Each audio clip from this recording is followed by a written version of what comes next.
We hope that you gain a lot of insight into, what makes Presidio, as well as, perhaps a little bit of an insight into faculty teaching methods, although this will only give kind of a little taste of that, but, it really is a wide breadth of knowledge that students gain through our curriculum and through our amazing faculty, and we hope that tonight will give you a little taste of that.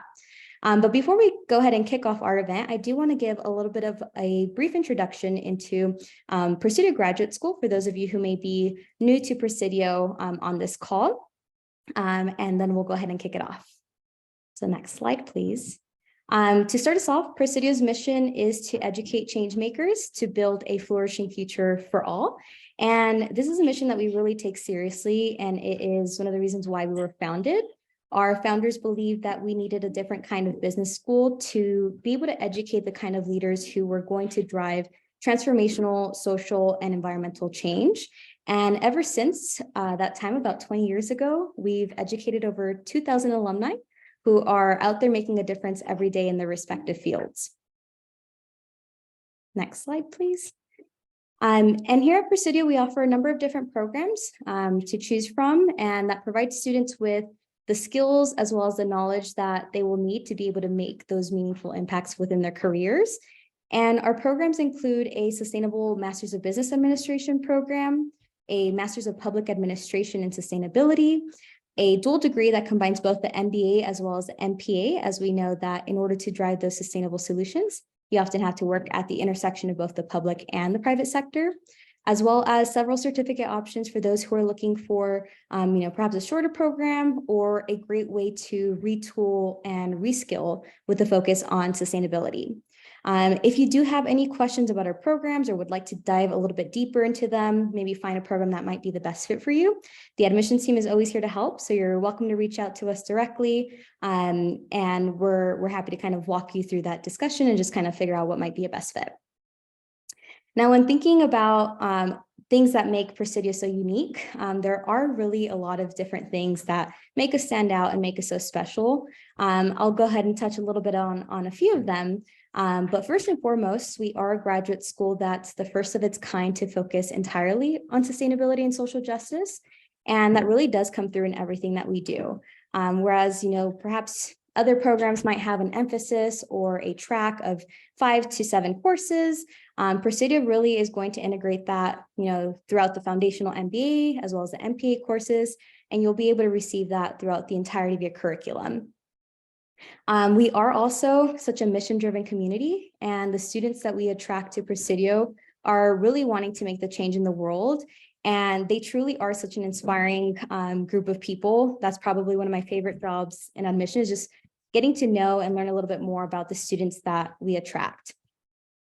We also teach the concrete tools to help our students make a meaningful social, environmental, and economic impact. And our students leave here equipped to be able to drive change in their future careers, regardless of what industry or function they choose to go into. In addition to that, our learning model also focuses on experiential learning, and that enables students to do real-world projects while they're in school. And that's also a really great way to hone your skills, but also be able to make a difference in companies, organizations that you can do while you're in school, and you don't have to wait until after you graduate. So it gives you that practical skill, practical experience that you can often include in your resume, but also feel more prepared post-graduation. And then our fantastic hybrid model brings people together to build community, but it also allows ample virtual flexibility for students to be able to tune in virtually if they may not be located in the Bay Area, or for students who are looking a little bit more of a flexible program option in their learning experience to be able to navigate both that in-person and online experience. And lastly, but certainly not least, our community, as I mentioned, is a really big component of what makes us stand out. They are truly really passionate about the field, about the change that they want to bring, and that really spans across our students, our faculty, as well as our staff members. And it truly is an immersive experience to be able to dive into as part of your learning experience. So on that note, tonight, as I mentioned, we'll be hearing from 3 of our amazing faculty members who are joining me on this call. Marcia Willard teaches one of our introductory systems, sustainability, and social justice course.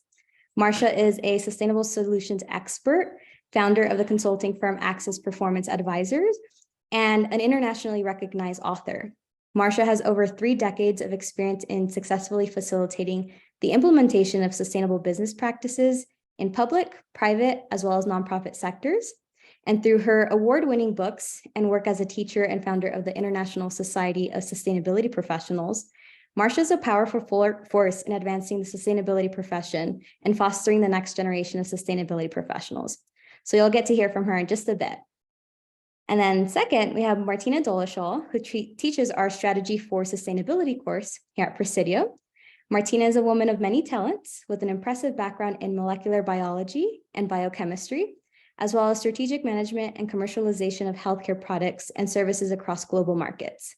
She now runs her own consultancy where she leverages her experience in systems and design thinking, strategy, and innovation to work collaboratively with entrepreneurs and nonprofit organizations to find sustainable ways to leverage resources and create cohesive visions for future growth. She's also a leadership coach working to empower women to design personal and professional success on their own terms. And last, but certainly not least, Andrea Prebys-Williams teaches our civic leadership course here at Presidio. Andrea is a passionate and experienced organizer with over 15 years of experience working across sectors in areas including leadership development and training, research and data analysis, strategic project development, social impact, program management, social justice, and equity. She believes in the power of bringing people together to co-create systems grounded in care, compassion, and mutuality. Through activism and movement work, she brings human-centered design principles and takes a data-driven approach to shape and implement to shift power back to our communities. So with that, I'll go ahead and pass it over to Marcia to give us a sneak peek into her course. Thanks, Nellie. Cool. Let me call up some slides here. So again, I'm Marcia Willard, and I teach a class called Systems, Sustainability, and Social Justice. It's a first-term class, so I'm the first face that you see, and it's required. The focus of the class is mostly on systems thinking and the sort of the principles of sustainability. And what we try to do in this class is to prepare students to use systems thinking skills in an effort to prepare them to solve some of the world's wicked problems. And wicked problems are problems that are populated by multiple and diverse stakeholders, which makes them really complicated. They tend not to have an easy, definite solution. They have no real endpoint. They're just gnarly, wicked problems. And our thinking is that the best approach to dealing with these is using a systems thinking. And you all are familiar, I'm sure, with some of the problems that come to mind when I use the phrase wicked problem, like immigration and asylum seekers and migration, which is going to be a huge issue in the coming decades because of climate change. Some of the social issues that seem to be intractable that we've been struggling with for decades. Pandemics that catch us by surprise and new diseases that are arising in this changing environment. And of course, climate change, sort of the mother of all wicked issues. So what we want to do is to think about applying systems thinking to these issues and using that approach to help find more systemic solutions than just knee-jerk symptomatic ones. And we don't have a good record as a species for applying systems thinking. We tend to be sort of ready, fire, aim kinds of creatures. And I want to share a story with you that illustrates how we've been approaching problems heretofore, right? So the story I want to tell begins in the 1950s in Borneo, when there was an especially egregious outbreak of malaria. Malaria is still, to this day, one of the largest global killers. It's a dangerous and ubiquitous disease, but this outbreak in Borneo was especially bad, and the World Health Organization at the time said, we don't this is not acceptable. This is too bad. We need to step in. Let's see, let me call up the chat box, invite you to participate here. What causes malaria? Where do we get malaria? Chat it in or grab a mic. You know the source of malaria? Yeah, exactly. Yes, thank you. Everybody does. It's this bad boy. So the World Health Organization thought what we need to do is address this problem at the source, right? So what do you think they did to intervene with this malaria outbreak? Any guesses? Sprayed chemicals. Yes, exactly. Thank you, Emma. DDT to be specific. Something that is illegal now in the United States, but still used around the world, primarily for the purpose of eradicating this guy. So yes, they blanketed the island with DDT. The mosquito population plummeted. Malaria cases went down. They dusted their hands. They left. They thought all is good. But the problem when you intercede in these complex systems is that you don't understand the far-reaching implications of what you do. So within a few months of the DDT spray, some interesting things started to happen. One of the things was that people's roofs started to cave in.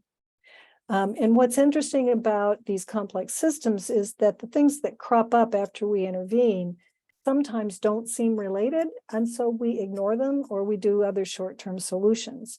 In this case, the problem was not anticipated because of the chain of events. And what was happening is that the DDT killed not only the mosquitoes, but several other varieties of insects, including a thatch-eating caterpillar wasp, right?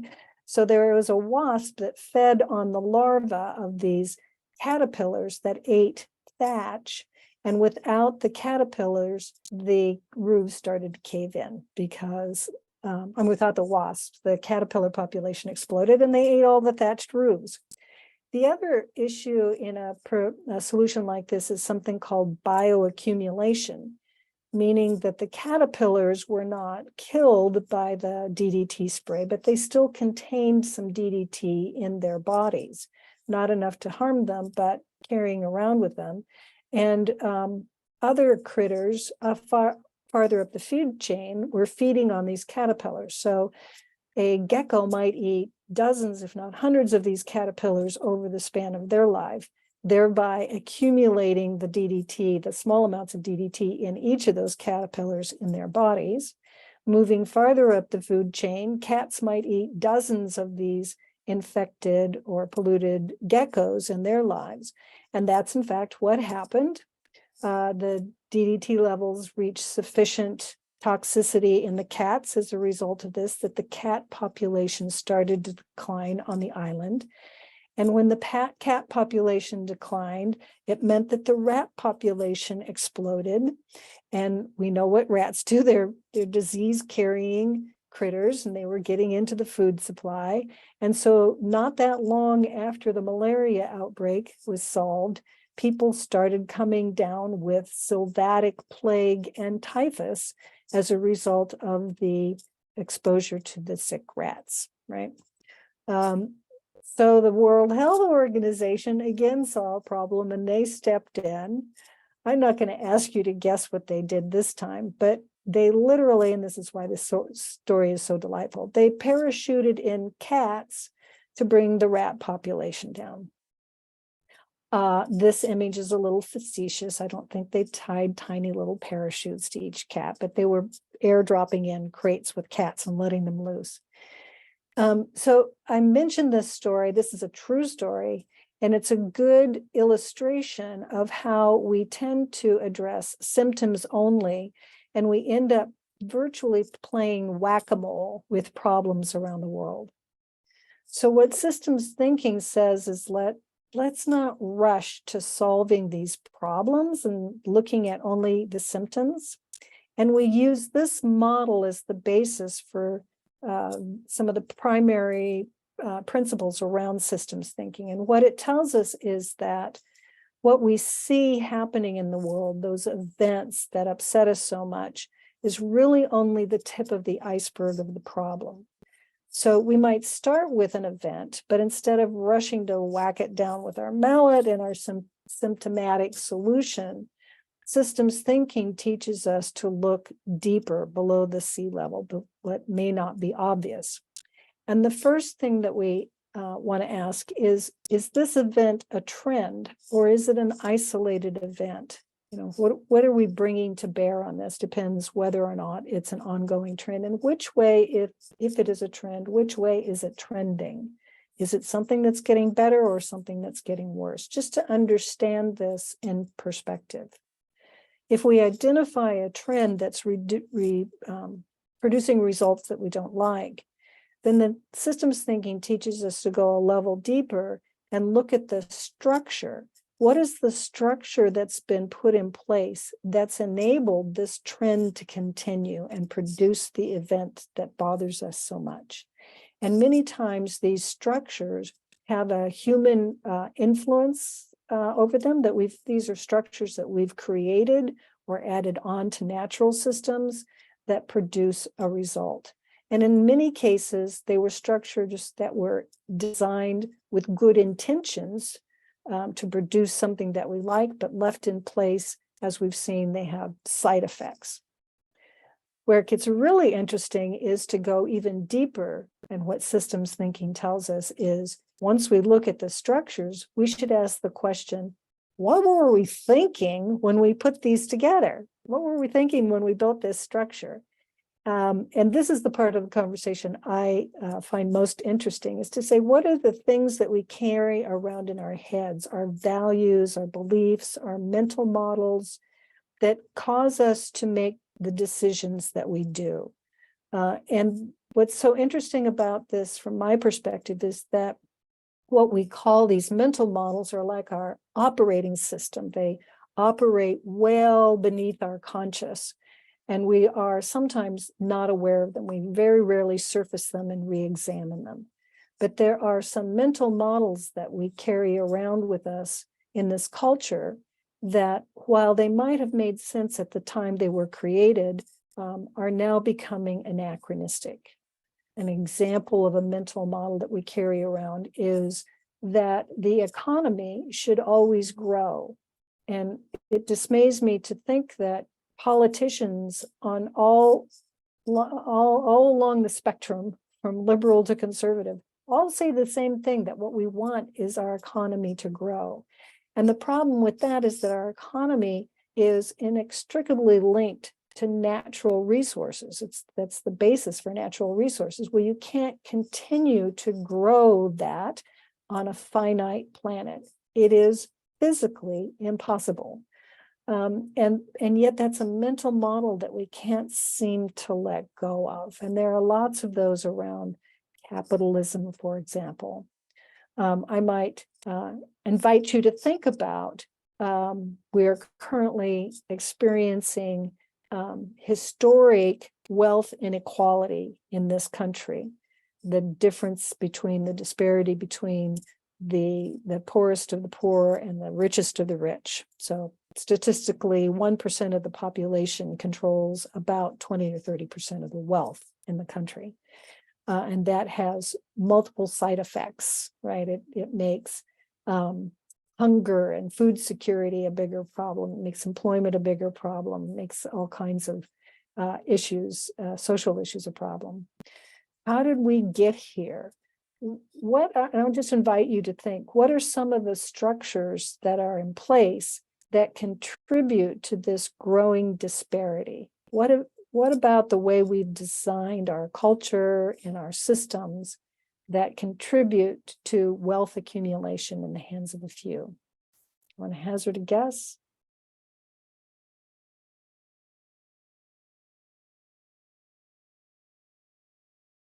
Don't be shy.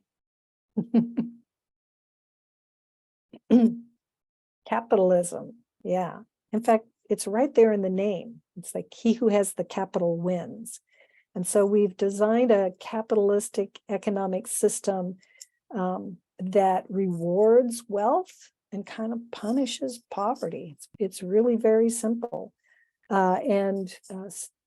yeah, ineffective. And some of the structures that support that, we value profit over equity. We've designed a tax structure that benefits wealth accumulation. For example, capital gains tax is lower than taxes on wages.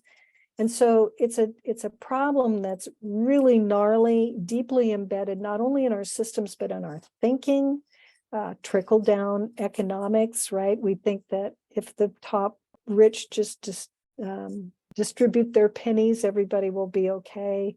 And it's based on mental models that say, if you're wealthy, you must be smart and hardworking. And if you're poor, you must be lazy and not educated.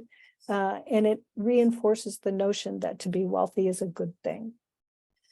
So that's just a little sample of what this class is about. And what we do is we invite students to pick an issue like this, something that they're passionate about, and to do basically a systems analysis to figure out how is this system working and understanding the problem deeply so that we can make more intelligent decisions about how to intervene.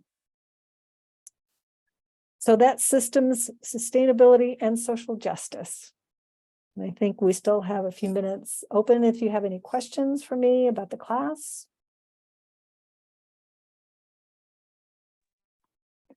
I have a question. Mm-hmm. Do you do an EL with this class? This class we do not, no. Okay. Typically, there are no ELs in the first term. Okay. We'd let you warm up to that. Great, thank you. Other questions?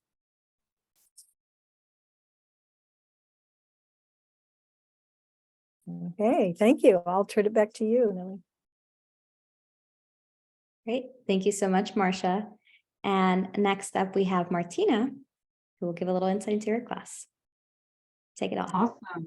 So I will talk a little bit about, so this is again, a little excerpt from one of the lectures, and to answer, can you see my screen? Let's see if that worked. Yay. Technology. To answer Emma's question, so strategy does have an EL, and as part of strategy for sustainability, you are required to help an organization really solve some of their strategic issue or strategic question. So at the end and the beginning of the semester, there is a group of companies that are, or organizations, that doesn't have to be a for-profit organization, it can be a non-profit organization, or even we had a municipality that participated that has a strategic question or has some sort of an issue, and they are paired with a student team that then helps them using the toolkit of strategy that is being taught in the class to provide them a roadmap towards solving their strategic issue. So today I am gonna follow up a little bit on what Marcia was talking about, the wicked problems. So we will talk a little bit about that as well. And one of the big things in strategy that we spend a lot of time on is actually really truly defining the problem. And part of that definition is the context of the problem, which in itself comes with a lot of complexity. But before we jump into the complexity, I want to start into just a little bit of what is strategy. So here are just, for those who come to my class, you'll see a lot of dictionary things because English is not my first language. And I like dictionaries because I like to know what is the root of the word and where the word came from. So sort of for Sun Tzu, he really focuses on the fact that strategy is a way of avoiding battles while winning the war. In business, Porter, one of the founders of business strategy, really defines the overall aim of strategy as competition. So I would invite you to just come off mute and share, where does strategy sit in your organization or in your company or in your life as you're currently interacting with strategy?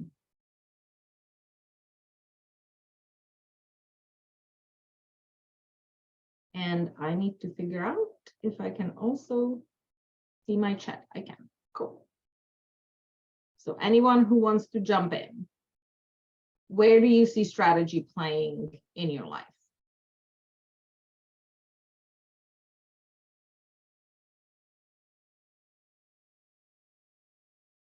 Catherine is smiling.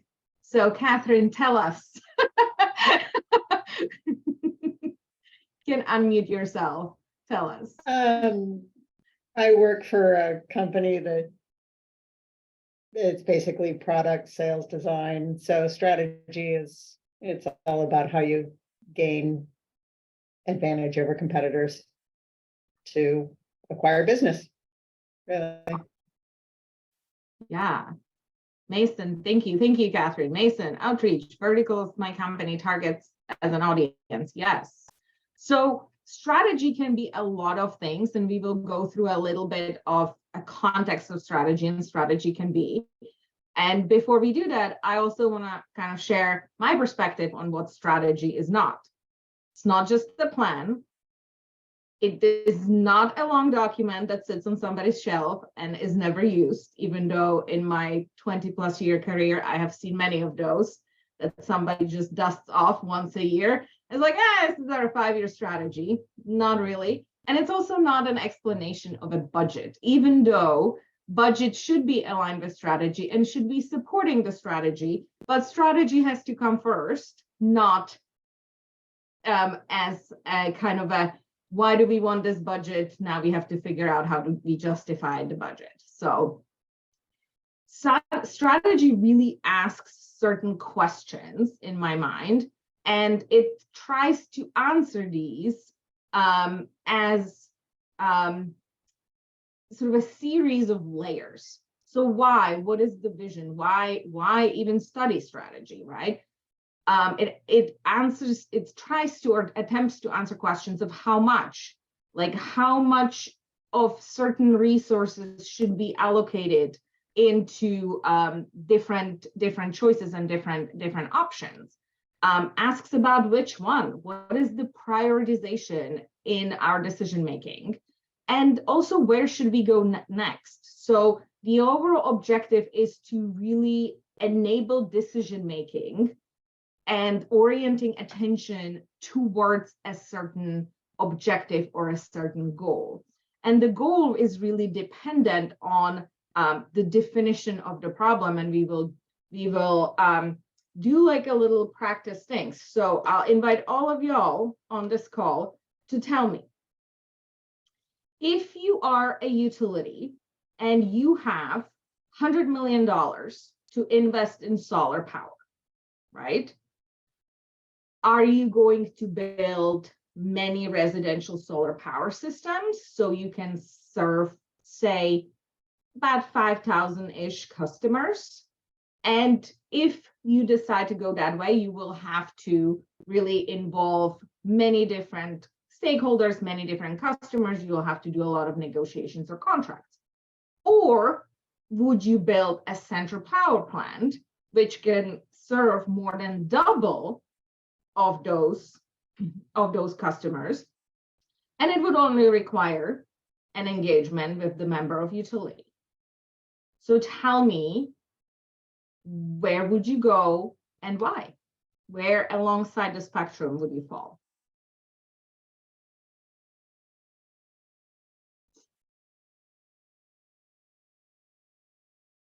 Veronica, I see you shaking your head. What do you think? I'd probably target the Utility Commission's office, since it's one organization rather than thousands of customers.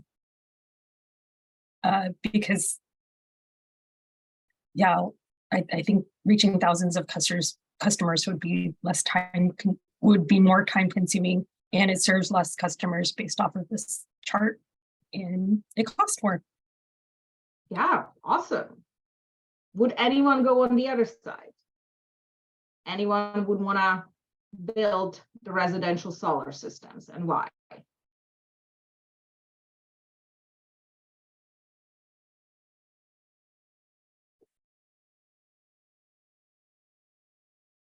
Nobody wants to build residential solar. Interesting. Well, if it goes down or becomes inoperable, then you've just lost power to all of those folks. Versus if you have many different ones, they can exist on their own without having a single point of failure break the whole system. 100%.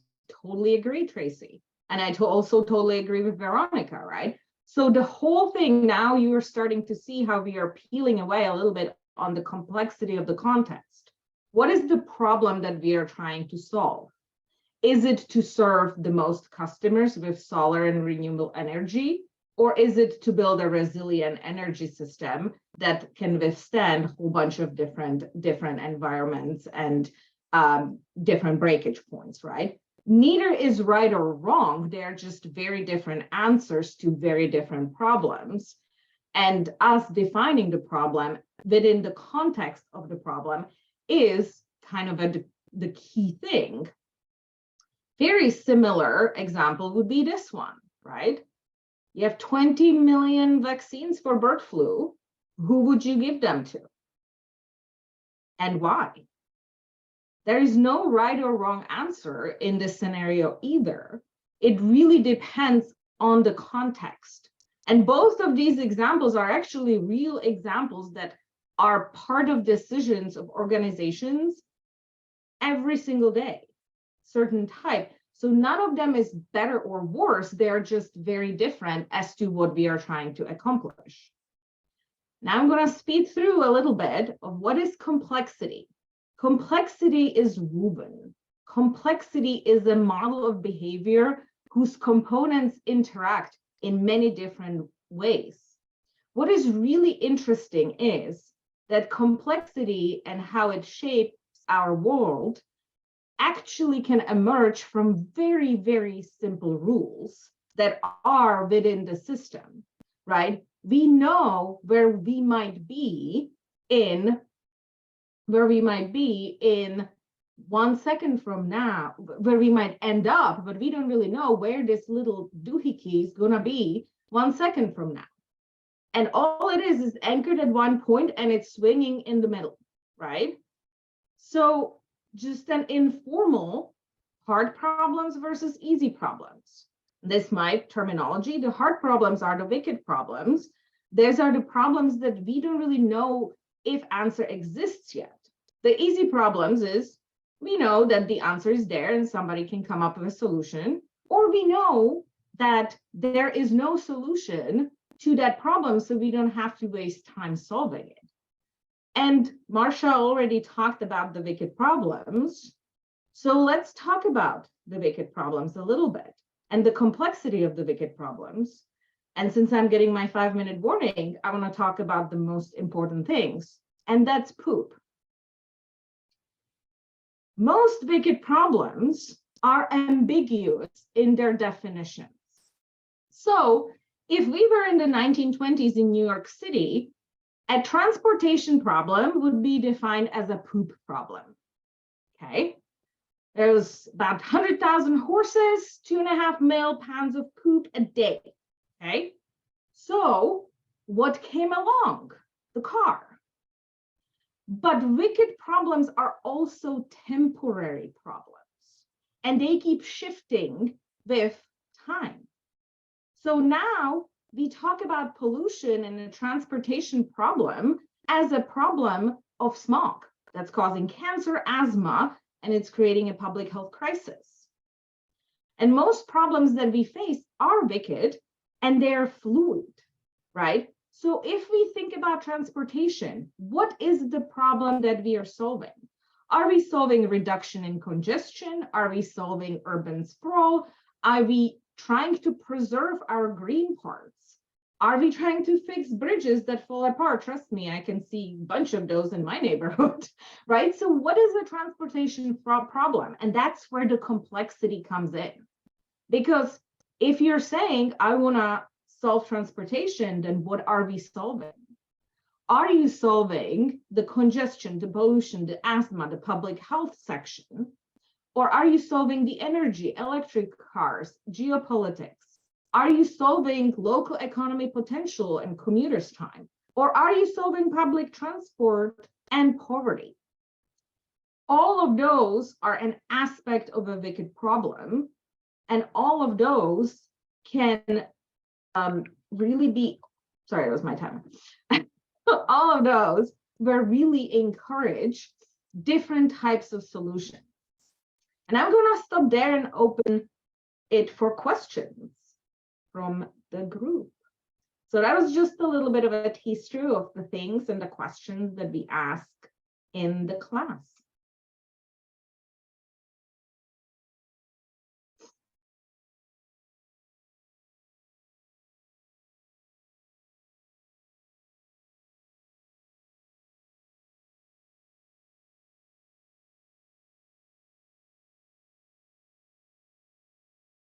Well, if there are no questions, then I guess I'll turn it back to Andrea. Thank you, Martina. Thank you, Marcia. Thank you, Nellie and Jenna. It's wonderful to be with you all this evening.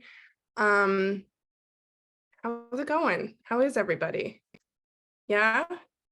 I'm going to invite you all in. If you're not on camera right now, I'm going to invite you in. I have a little one screaming in the background. If your kids or your partners or your pets are around, you're eating dinner, it's cool. They're invited in. If you don't want to be on camera, that's cool too. But just hopefully we can have a bit of a conversation here. My name is Andrea again. I teach civic leadership, diversity, and systems thinking. And I also teach leading organizations in change. So a lot of the context I come out of worker organizing. I spent about 10 years doing base building, power building work with unions, spent a lot of time after that in various roles, but working community really to as a power building role.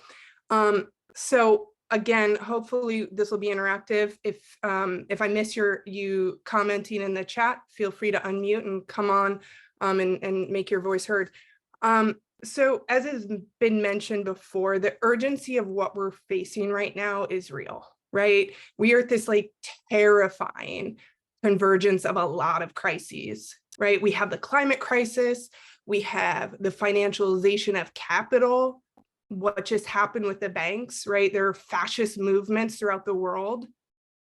In this country, have over 400 bills against trans youth, right? Attacks on Black studies, against critical race theory, right? Like what is happening is so urgent. The importance of us to be able to sharpen our analysis, our understanding of the historical context, right, that brought us here, to be able to establish the vision for moving forward is so essential. So in CLDS, which is what I'm going to primarily focus on this evening, we do a power analysis, okay? And what that means is in all the classes, we talk a lot about power, and I could talk about power all day, every day. I like talking about power. But in that class in particular, students conduct a power analysis. So really understanding kind of what's happening, and we'll talk more about that. Also doing a power mapping, research of stakeholders, and then kind of beginning to touch on some possible interventions, okay? So the goal tonight is to kind of touch on the multi-dimensional approach to power building. We're going to talk about what is power, okay? Or talk about those dimensions to power. And then hopefully if there's time, we're going to talk about unions as a pathway for building power, okay? It's important for me as somebody that is an organizer that's worked in unions for a lot of years, that, you know, right now we are seeing this really incredible shift to what's happening. Last year, 71% of folks in the US supported unions. So that is the highest number, 71%, highest number in decades. 50% of people say that if there was a union in their workplace, they would join, right? And yet we see 6.5% of the private sector organized. We see about 36% of public sector. So there's a huge difference between people that say, yes, we believe in unions, we believe in worker power, and what's actually happening. Okay, there's a lot of reasons for that. So let's start here. What is power? And I would love to hear from 2 or 3. What does it mean to have power? How do you define power? And if anybody's brave enough to come on mute, thank you for coming on video.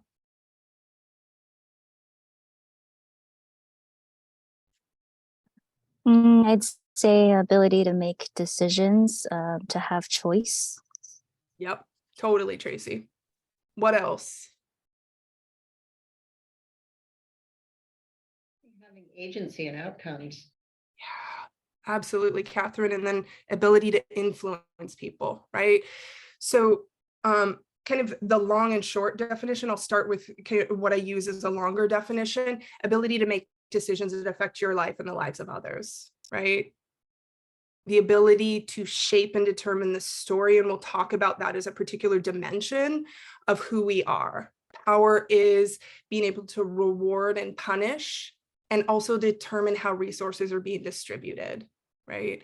And that's something that comes out of the purpose of power that's kind of more comprehensive. I would say kind of the shorter versions, it's to get what you want or stop what you don't want from happening, right? Pretty simply, yeah. We also talk about power as relational, right? It is always in relationship to someone or something, whether that is other individuals or entities, right? So that can look a lot like power over, right? If we're talking in the context of workplace, a lot of times we see a power over differential between managers, bosses, and workers. Can look like power with, when we're talking about coalition, building power with other organizations, yeah. So that relational component, yeah. And then also naming that it is a set of relationships that happen within a historical context, right? Through social structures. The historical context is really important. We also say it's dynamic. And what do I mean by dynamic? What does it mean for power to be dynamic versus static? Always changing, right? You're right, Breck, right? As people that are building and hopefully build, I do the work, I believe in economic justice, racial justice. That's what I do. That's what I'm fighting for, believing that that's possible. And the dynamic piece is that it's changing, right? It is multidimensional, right? Multidimensional. And then also to name, before we go into the kind of the next piece, that purpose or power can be good or bad, right? Concentration of power kind of can be used as domination, right? Or concentration of power. So again, those kind of things named in the beginning, or it can look like transformation and resistance and collective power, right? And then thinking of all the Starbucks workers that have been organizing recently, just because like many a months ago, then they were in a different phase of organizing, just because they weren't active doesn't mean that the power wasn't there. So even if the capacity isn't currently being exercised, doesn't mean that power doesn't exist, right? To me, there's a potential there, right? All right. So let's talk about these dimensions of power, and I'm going to move pretty quickly here. We spend a whole day in residency on this piece, but thinking about the first dimension, and we call it the formal or visible type of power. This is the most obvious definable aspects of power. This is what often people think of. These are the rules, the authorities, the people that are making decisions, yeah? So laws, elections, board of directors, right? Budgets, the formal kind of where the rules are and who's making those rules. And then we think of the second form of power, the hidden power. And this is often defined by who is shaping, who's in the room, and who's on the agenda, or what's on the agenda, okay?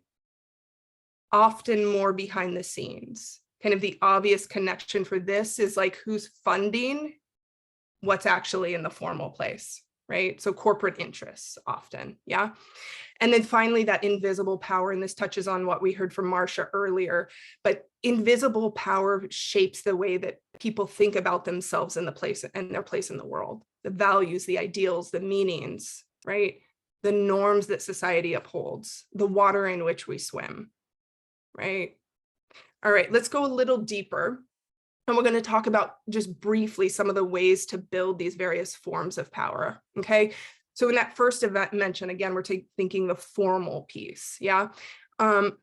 The strategy is often about mobilizing and activating a base. Over the last several decades, much of the campaign work, organizing work, electoral work has really been in this space. Not exclusively, but a lot of it has been about mobilizing or activating a base, right? And this is really, this kind of first dimension happens through social power, through advocacy. Now, advocacy alone is not transforming the system, right? So if we're talking about systems change, that in conjunction with social power can be transformative, not always, but just kind of being able to distinguish those pieces, okay? And then that second form, which is really about infrastructure building. This is the stuff I love. This is the stuff I think is super, a lot of the work that I am focused on now. But this is like, once you have the mass mobilization here, right, where do you funnel folks into long-term sustained political movement or organization or structure, right? Where are people that have been activated going into to continue their engagement through collective power, right? And this dimension is expressed through policy change, through changing a process, right?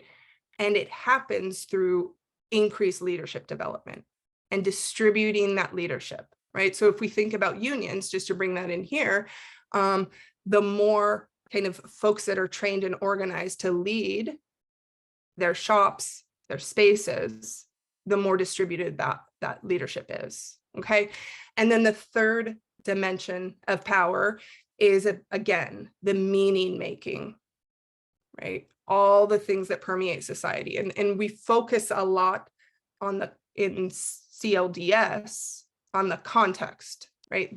That has brought us here. So the historical and social context that has brought us here. The way to kind of shape and reshape meaning is through critical consciousness. So we read Paulo Freire, we read Angela Davis, we read a lot of those folks. And that is the primary focus for the first full month and a half of class, is about how do we understand the context of what we are in, right? And begin to reshape what it could be, reimagine what it could be, right? All right. And I know I'm running short on time, but I can't not take an opportunity to talk about unions when given the opportunity. So again, 71% of folks here in the US support unions right now. Okay, petitions for unions have increased by over 50% in the last couple of years. Right? There's been a significant increase in number of strikes. If we look at support for unions, in the workplace, we see 74% of young folks, 18 to 24, that are supporting unions. We see 75% of Latinx workers supporting unions. We see 80% of Black workers supporting unions. And we see 82% of Black women supporting unions, right? It is very clear who is building labor and building a new labor movement. And an important piece with respect to that. Now, as we talked about those kind of various phases, dimensions of power, also thinking about unions as a way that they're building infrastructure, not only in the workplace, but also in community. So we see mobility, not only for union households, up 3%, but we also see the neighborhoods shifting, up 4.5%. Why is that happening? This is a big question. We see an increase of 10% unionization in the neighborhood, leading to 3.5%. To me, it feels real clear why that kind of household might shift. But why is it shifting kind of beyond the household? Any guesses, any thoughts?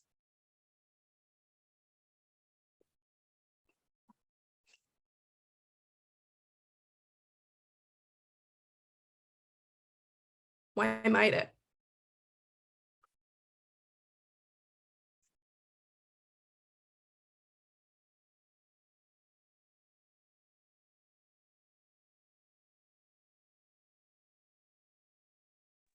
Maybe because it's legitimizing the idea that they're worth more. Mhm. Right. So you're talking about that. Yeah, Tracy, I love it. Some of that, like that third dimension, right? Some of the value piece, right? Right. You're starting to stitch back the fabric that I would talk about as being ripped apart from capitalism. And so again, creating a very different fabric for expectations. People are often working on policy or process and civically with their neighbors, with their communities, starting to draw those connections that have been kind of ripped apart from various systems of harm. Really focus on capitalism in the class. But really the intent of unions is to build relationship, build committee, build community, and stitch that fabric back together. Yeah. All right. With that, I know I'm close to time. I'm gonna leave a minute or so for questions, if there are any questions. And if you don't have questions for me, I'll have questions for you. What are y'all interested in? What kind of work are y'all interested in? Why are you curious about Presidio? And if you have a question for me, that's fine too.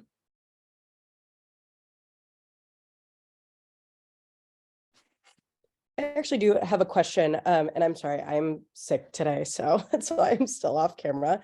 I am curious, in some different industries, there might not be the framework set up yet for unionization to happen, or if there's smaller companies.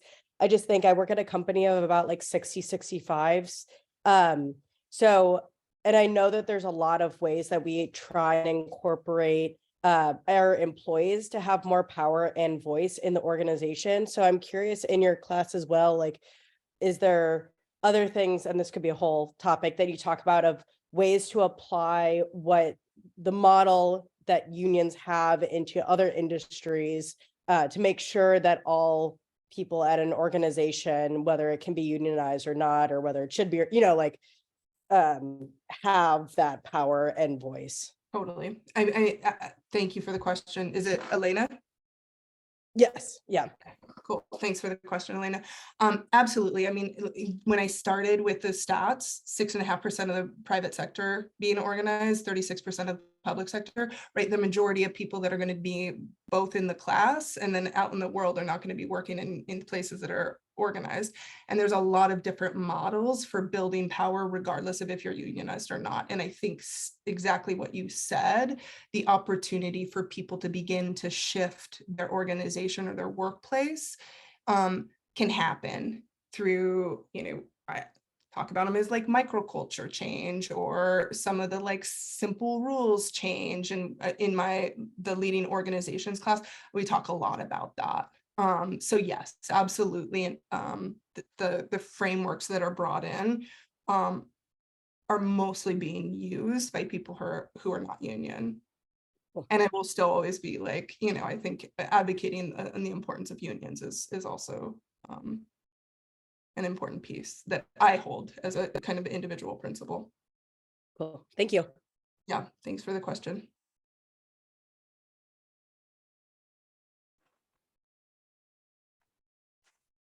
Any other questions? Or I don't know if I'm at time, Nellie. Yeah, we have about 4 minutes left, so definitely have more time for questions if you all thought of questions for Martina as well, or just questions about the curriculum, general faculty questions. Feel free to ask them as well.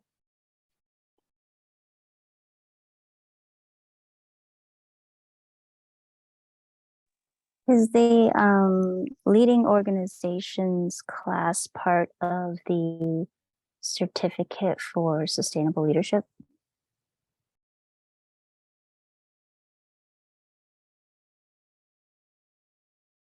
That's a wonderful question. Do you know the answer, Nellie?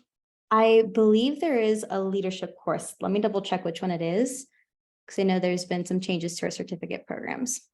I can confirm that in just a second. I have somebody in the class now that's a certificate, so that may be, I don't know. if that Yes, helps. it is. What's the breakdown of each class? Like what percentage is project, reading, lecture, writing? And does it vary for each class significantly? Yes, maybe I can take that one to start. Yeah, I think it varies for each class significantly.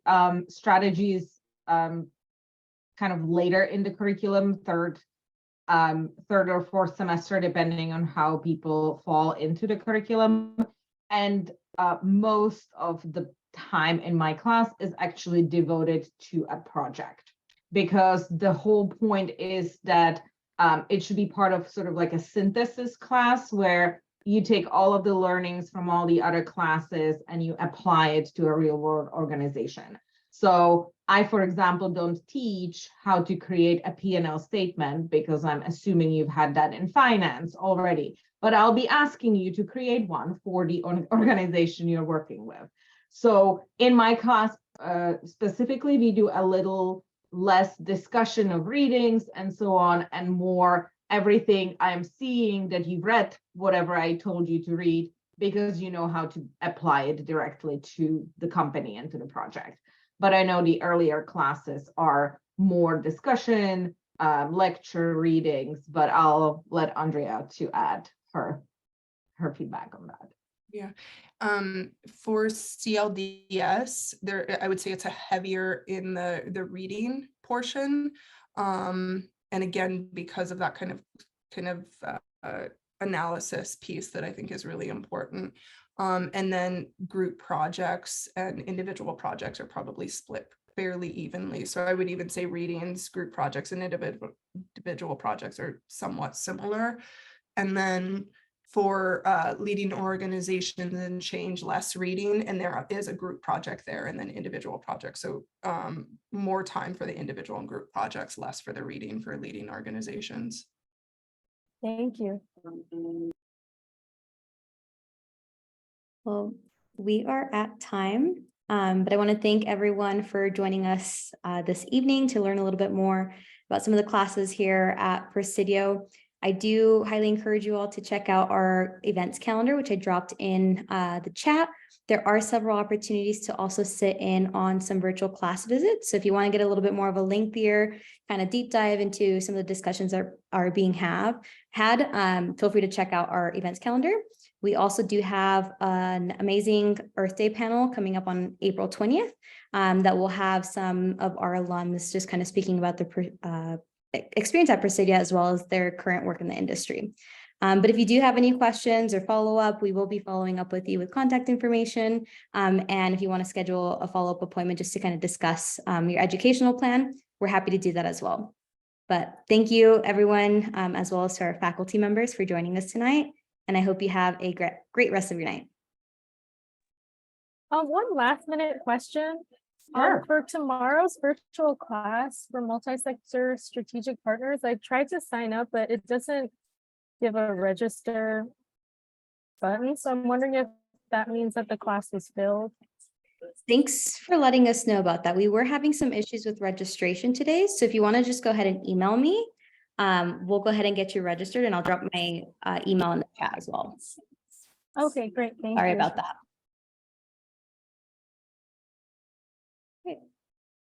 Great. Thanks, everyone. Thank you.